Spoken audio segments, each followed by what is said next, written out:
Good afternoon. Welcome to an abridged version of your current affairs program, 60 Minutes Nigeria. It promises to be incisive, educative, and enlightening. I have a very, very special guest in the studio today. He will be joining me to dissect the topic for this week's edition of the program. It is my honor, my privilege rather, to introduce the chairman of a pressure group in Edo State known as United in Democracy, UID. It is a pressure group that advocates for good governance, he's also a political analyst and communication strategist, Andrew Eiga-Loah. Nice to have you in the studio today. Good afternoon, viewers. Because of COVID-19, we can only shake the normal style. I hope the PD will bring it down. This is the normal style. Yeah, because of COVID-19. And incidentally, we are actually going to discuss the issue of COVID-19 today. There are calls in certain quarters in this country that there is need for the reintroduction of lockdown in some states as a measure to curtailing the spread of COVID-19. Don't forget that recently in about 8 states it's been observed that there's increasing cases of coronavirus. Incidentally, those states are amongst them. Very mind-boggling cases. Lagos State remains the epicenter of COVID-19. Very disturbing trend. My name is Ego Sagmulao, welcoming you to this week's edition. So, let's get started. Mr. Eiga-Loah, now, what's your take on this recent calls for the introduction of lockdown in some states as a way of curtailing the spread of coronavirus? Well, before I say anything, I have to thank you very much for inviting me to this program. If you want to reintroduce something in any organization or in any setting that you are trying to reintroduce, when you tried it before, what was the outcome? Was it beneficial? Okay. Was it advantageous? Before you say, let us reintroduce. To me, the first time this lockdown was introduced, looking at it critically, I don't think we benefited that much. Instead, it was the reverse was the case, in the sense that the masses, in quote, they suffered untold hardship. In the sense that some people, they lost their jobs, and the government did not make adequate measures for the stay-at-home thing. You are asking me to stay at home, don't come out because of my health, because of whatever. But you are not making alternative arrangement for me to survive. You know, in the advanced world, they were asked to stay at home. But they knew these people that are going to stay at home, they will eat, they will do all that, they will pay bills and all that. Yeah. But they were compensated. I can state it categorically that in the UK, I was informed that people that own small-scale businesses, barbing shop, African market, they were given £10,000. Quote me, to stay at home for the lockdown. If you get £10,000, will you come out? No. You will open your window and be greeting people, waving people. Yes. Because why do we go out? Is it not to fend for ourselves, to look for jobs, to take care of our family? Now, the government, they've given you £10,000 to stay at home. And that can carry you for like 3 months without opening your window. But in Nigeria, you're asking people to stay at home and no provision. And if you look at it critically, During that lockdown, the first lockdown that was experimented, Yes. some particular sets of people, especially the security agencies, they were enriched. They made money, especially those that were in the borders. It was during this period I discovered that we have mass influx of people from the north, the Amajeris, coming to the south. On several occasions, I see them on TV when their vehicles are being intercepted. You see them hiding under the jerry cans, under cement and all that, all coming to the south. And they were gaining entrance, either by begging or settling the security agencies on the road. And those people, they were making money. And activities were still going on normally as if there was no lockdown. But officially, there was lockdown. But unofficially, there was no lockdown. On several occasions, I drove past Forestry Road. I would see all the shops locked. But the owners of these shops, they will still resume work and live in clusters and be gisting. If you want to buy anything, they will open the shop and sell for you and go back and sit down and be gisting. So they just hang around. Hang around. And this lockdown is principally because of them, not the shops. We are not locking down because of the shops, because of few. Stay at home, but they didn't because they have to fend for themselves. And the government did not make provision. So what are we talking about? Okay. Now, before you continue, you're actually talking about the lockdown that also, there was interstate travel ban during the lockdown. Yeah. That's what you are talking about. And but did the effects of the lockdown, was it really felt by the people? Did the lockdown, did it really curtail the spread of coronavirus that time? It didn't. To me, in my own opinion, it didn't. Because during that period, people were still moving about. Parties were being held. Yes. We were still dancing. It was just by the grace of God that the people that did not contact it, that are still living, that are, still staying healthy. The lockdown was not actually adhered to, effective. Okay. You understand? Like I said before, because the federal government or the government did not put adequate measures for the citizens to respect that. But there was, we had the words like palliative became paramount words used by the people. We heard that they were palliatives. If you talk about palliatives, you give me one Indomie or an Indomie and a cup of rice for my family of 5 children and a wife. Is that palliative? I was here in one of your programs. I gave instances how palliatives can reach the people adequately through bank alerts. Most people, they have bank accounts and it is functioning. Why can't you, like they are sending text messages from NCDC, stay home, blah, blah, blah, don't come out. Such alerts, we should get it from the government. 50,000, stay home, don't come out. Was there anything like that? Is it sharing Indomie, a cup of rice, 1 cup of salt? Is that palliative? Would that one take care of a family for one day? And we saw how much was donated to the federal government to ease the lockdown. Where are the monies? Corporate organizations, donating. the bankers. When I looked at the whole thing, it was for me, it was an opportunity for some set of bankers or individual businessmen to settle the government, to settle leaders. Because if you say you donated 2 billion to government and at the end to ease the lockdown and the citizens are not getting it, what are you telling me? You as the businessman or the bank manager or the CEO of a bank that wants to give palliative to the people, you have 2 billion. Why don't you instruct your managers to, all people, everybody that owns accounts with us, give out 30,000 without involving the government? You went to give it to government and they will set up committee will divide it. Then you are telling me they donated. Where is the money? Can they account for the money now? Of course not. So I felt they're just trying to settle the leaders of this country for their own selfish interest. If you look at in the advanced world, if they want to help, they go directly to the citizens and touch lives, not through the government. Why are you passing through the government? You want to help people, the masses. It doesn't work like that. So the monies were just meant to settle some creative group of leaders in this country because of their business interests and all that, not for the masses. Okay, but that's an allegation we cannot substantiate. That's my opinion. Yeah, that's your opinion. But okay, now it is believed that we still have rising cases. In Edo State, the Edo State government introduced testing centers, and so many people were actually asked to go for tests for COVID-19. Market women, traders, they were all asked to go for tests before they were allowed to resume trading activities. It was a strategy by the government to ensure that so many people actually know their status.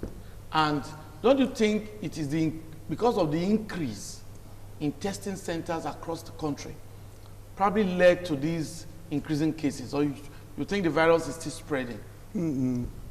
One of the reasons, most of those testing facilities, they are fake. They don't give genuine results. How can you substantiate Yes, I've seen cases. You test somebody in the morning, the person is positive. In another 2 hours, the person is negative. In another 2 hours, the person is no, but positive. that's not correct. We have not seen cases like that. I've read. We've seen even the governor of Delta State, Ifeanyi Okowa, his wife, daughter, they tested positive for COVID-19. They went to isolation. They stayed there for some time, went for test again, now they are out. Those are personalities. Okay, we heard of the governor of Ondo. The governor of Ondo, tested. He tested positive. Okay, few days after, he went to test again. So they go for tests. I know, but I still tell you some of the facilities are fake. They are not, they are substandard.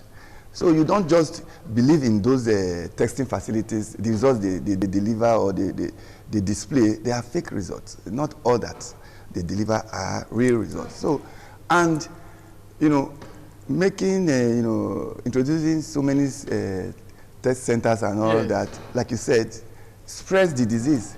Because somebody that is coming to test, that's why you see some of the AIDS workers, they are all contacting it. Because somebody that is coming to test is not putting on face mask. And during the course of trying to interrogate, you talk and it spreads. So, we've seen, you are talking about the frontline workers now, the health workers. We've seen protests by health workers that they need to be adequately protected. And government responded, they were giving PPE, they were giving these protective kits, and they are well protected now. To some extent. But to me, this pandemic of a thing is not reintroducing lockdown. That is an alternative measure to curbing it. Yeah, but before you continue, let me quickly inform our viewer, just like my guest has said, his comments here are his personal opinion and it's not the opinion of the station. He is somebody that has moved around, very vast in knowledge. Like we have introduced him, is an information strategist. So he has his own opinion. So that's what you are expressing. Of course. Yes. But we must say that when the lockdown was first introduced, it was Lagos State, Ogun State, and the FCT. And there was the issue of curfew, which was restricted movement within certain hours.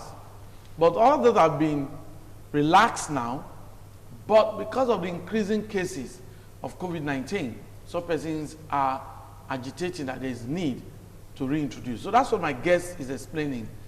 To him, he is saying lockdown is not an option. So what is the way out if lockdown is not an option? Yes, because if you lock down again, what we experienced during the first lockdown will be worse.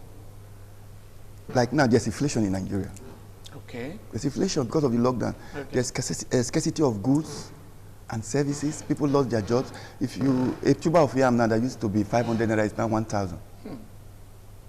Because they will tell you there's not much. People didn't go to farm, no enough possibility of generating all this thing. The only thing I would suggest is this: this pandemic has come to stay. Not for some time till we get the vaccine. Okay. To so be able to vaccine that can curb it, that can cure it. Yes, the vaccine. This trying to introduce lockdown and all that. What the World Health Organization has subscribed or advised is put on your face mask regularly. Okay. Wash your hands, keep physical distancing or social distancing, and avoid how do I put it now? Living in cluster places, crowded places. Those are, man-made measures for you to adhere to and try and see if you can, avoid it, pending when the vaccine will come, then everybody will be vaccinated. Shutting down the economy will not be a good thing. It will have adverse effect. The Westerners that have opened their economy, it's not like they've survived it. They look at the pros and cons. When they locked down, like, was it last 3 weeks? Statistics was released that the aviation industry in Nigeria lost about 17 billion monthly from the aviation industry alone because of the lockdown. You know how many people lost their jobs? But the good thing is that the airports are open now. And this lockdown has, also enabled Nigeria to readjust their lifestyle. Okay. You as an individual, the government, every organization, most things have been done online. Yes. There are virtual meetings now. Yes, and online. That makes news now. Of course. When you hear reports like Governor Obaseki holds virtual meeting with President Buhari, governors instead of traveling to Abuja, 4 hours, returning back, fatigue and all that. also minimize the cost of everything. So it has, also enabled us to change our lifestyle, to what I would call advancement in knowledge. So the issue of trying to reintroduce lockdown, I would not accept it. But if you look at the educational aspect of it, like some parents or whether the NLSC and all that, clamoring for postponement of resumption of schools, fine. Our children are dear to us. Yeah. There's no disputing that. But the important ones, the important exams that are about to be written. They call it the terminal exams. Yes. Like the promotional exams and all that. Exams. I still believe, because 1 year is a lot to be wasted. But there are measures you can put. Okay. You are not calling the children for a jamboree, for a party. On exam day, your father or your mother takes you to the school with your nose mask. Okay. You enter the hall, and I think a normal school will get adequate preparation, the distancing of the water to wash your hands before you enter the hall, with adequate distancing of children. You go to your seat, you sit down quietly. I don't think there's any exam that will last for more than 2 hours. You are coming into the hall, walk straight to your seat, you sit down. The question papers are being distributed. After 2 hours, pens up, you go out to meet your parents outside, you enter your vehicle and you go. So why are you saying that, why are some parents or somebody saying that they shouldn't reopen schools? Well, the children are busy playing. They are partying. Go to town, you see them. Playing football. So is it by, making them not to write their exam that will make you a better parent or make it a better society? But before you continue, actually, initially, the federal government indicated there was interest. Measures have been put in place for reopening of schools, but they rescinded the decision because of fear that school children might contract coronavirus. Yes, They're trying to protect the children. You know why? Because it's a democracy. Okay. Most times they politicize things in Nigeria. When the federal government said schools should reopen, some people said no, they shouldn't reopen. And I so much applaud President Muhammadu Buhari or the federal government for saying, okay, we don't want to open. Let's just be like that, because they are trying to politicize it now. Because if they reopen and there is problem, APC government, we didn't want to go, they now forced us to come. So it is now optional.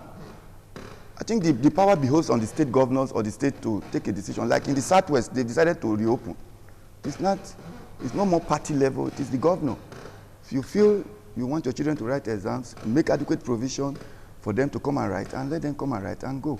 Because to me, wasting a whole term or 1 year at home is a lot for a growing child educationally. That's why you see in the Western world now, they've resumed schools and they've put measures in place for these children.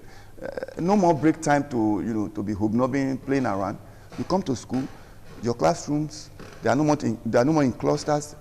The chairs are being separated. Sit down quietly, listen to your teacher. After school, you go home, straight home and stay indoors. And if you don't have business going outside, what are you doing outside? Okay. Stay indoors. Because coronavirus is not a respecter of anybody. It has no, to say this is small, this is big, this is old. If you catch it, if you contact it, it's your own peril. Yeah, but Mr. Igaloa, don't you think the good thing is that you still believe that is not a death sentence?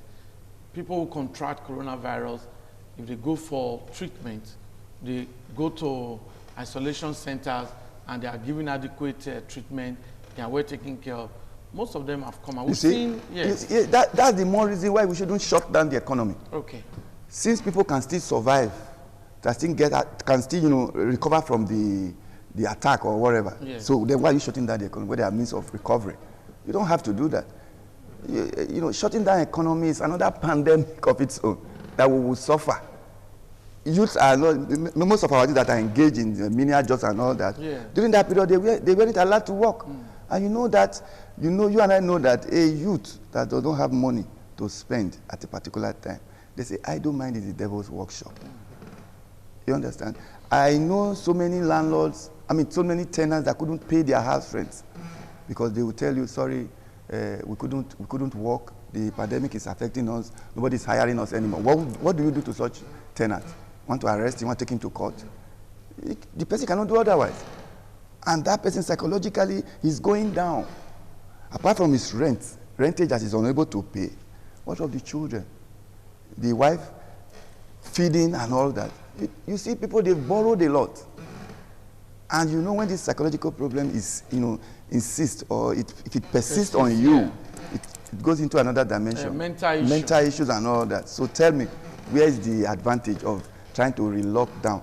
When you say lockdown, it is for those that have money that they've stored, that will still benefit, that will still enjoy it, because they have money under their pillow, in their tank at home, under their bed, so they can bring out this money and shop, for the house, for the children to relax without coming out, because those are the people that are even afraid, that are even clamoring for this lockdown so that they will not die. But an average Nigerian man will say, what is coronavirus? The one I am experiencing now, is it not more than the coronavirus itself? Oh boy, let me go out and look for my food. If I contact it, so be it. But there was a case on the AIT. I was watching a program. Yes. A taxi driver was, arrested for, trying to... For violating law. The guy said, do what you want to do. I must come out and work. I have wife and children. I was watching the scene. So the security agent, they had to manage that person. You don't have to use force. He has told you he's not a criminal. And if you see most people, and the laws guiding it now, if you violate it, you either pay some amount or community service and all that. Imagine somebody that has no money. He went out to look for money. Now he now violated your bylaws of, not staying at home. You want to arrest that person, and you are asking the person to pay. The person tells you, I don't have money. Come and do community service. Okay, I'm not strong. I can't bend down. What do you do to such person? Want to beat him, or you want to imprison him? Yes. It doesn't work like that. Okay. So I wouldn't subscribe to locking down the economy. Okay. No. Now, there's another aspect of this discussion. Some persons are also asking for, they are calling on the authorities to develop, locally made vaccine. They feel that now that the international community, they are still working around the clock to develop vaccine. Why can't Nigeria develop its local vaccine? They believe that there are some herbs. Do you think that kind of thing should be encouraged? There was a president, none of this neighboring country. Okay. I've forgotten his name now. They developed a cure, not a vaccine. Yes. A cure for it, Madagascar, that came to President Muhammadu Buhari to present it, that they've seen a cure for COVID-19. What did the Western world say? That is fake. Because it has not been subjected to clinical trials. It has in their own country, but it must be verified by the World Health Organization. Not until they, I'm talking of the white people, not until they are the people that will see the vaccine and see the cure. Anyone from any other country is fake, is void. They won't accept it. You understand? A president came, and that thing must have been clinically tested, and it is working, but they didn't approve. As we speak, the vaccine, they said they saw. I was listening to Al Jazeera before I left my house. They said they've seen, they've discovered a vaccine that is going through clinical tests. The first or second stage has been passed, that maybe the third stage by October, it will be tested again before they will now approve. We are waiting for them, because it's not our own kind of African disease. Yes. It is theirs. So definitely, I know that they will never accept anyone that will come from Africa. But I know by the time they see the cure, they want to test it on a black man.